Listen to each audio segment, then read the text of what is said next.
అక్క 1 glass butter milk ఇవ్వండి. సరేంపా. Sir మీరేంటి ఇక్కడ? ఒక ఇంటర్వ్యూ కోసం వచ్చాను. ఇంటర్వ్యూనా? అదే కంపెనీ మూసేసిన విషయం నాన్నకు తెలియదు. ఇప్పుడు లైఫ్ కంటిన్యూ అవ్వాలంటే ఒక ఉద్యోగం సంపాదించాలి.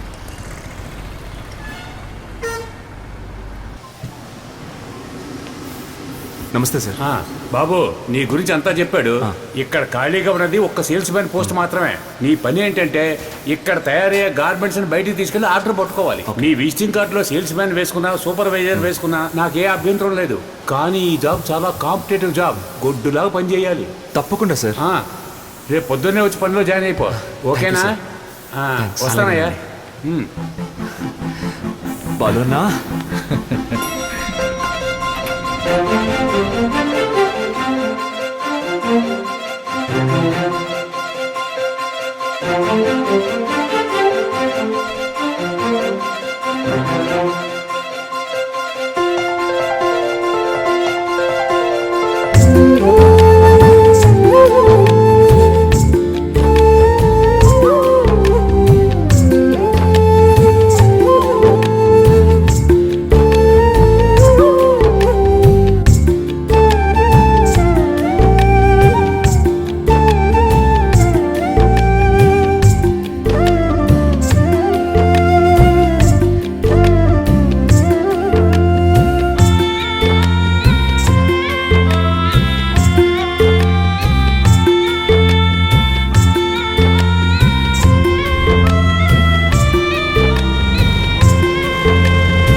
హాయ్ వదినా.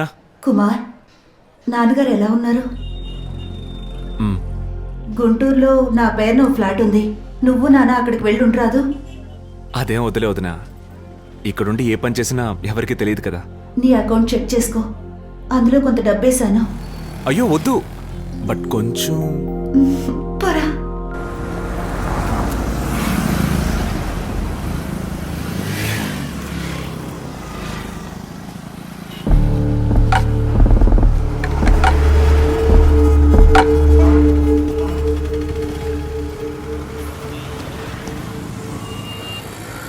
కుమార్, నీకు పని దొరికిందని తెలిసింది.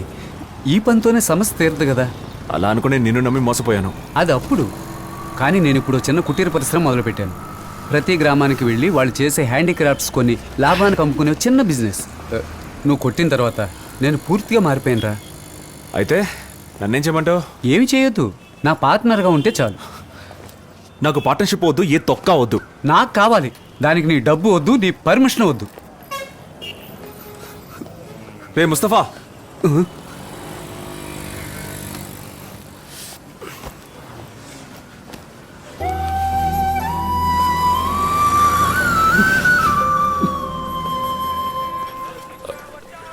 இங்க 555 சிகரெட் கிடைக்குமா? இல்லைங்க சார். ఎక్కడ దొరుకుతుందో తెలుసా? தெரியாதுங்க சார். సార్, పక్క వీధిలో ఒక డ్యూటీ ఫ్రీ షాప్ ఉంది. మీకు అవసరమైతే అక్కడ దొరుకుతుంది. ఓహో, ఎక్కడుంది? ఎడం వైపుకు తిరిగితే అక్కడ ఒక గుడి ఉంటుంది. దానికి పక్కనే ఉండండి, నేనే వచ్చి చూపిస్తాను. Thank you. మీరు తెలుగువారా? లేదు, మా ఆవిడది పాలకొల్లు, అందుకని కొంచెం తెలుగు తెలుసు. కానీ తను ఇప్పుడు లేదు, చనిపోయి 5 సంవత్సరాలు అయింది. అయ్యో పాపం. మీ పేరేంటి? పెరుమాళ్ళండి. నేను విన్సెంట్. సార్ ఇక్కడికి పర్చేస్ కోసం వచ్చారా? కాదు, మా వాడికి ఇక్కడ ఫ్యాక్టరీ ఉంది. ఓహో.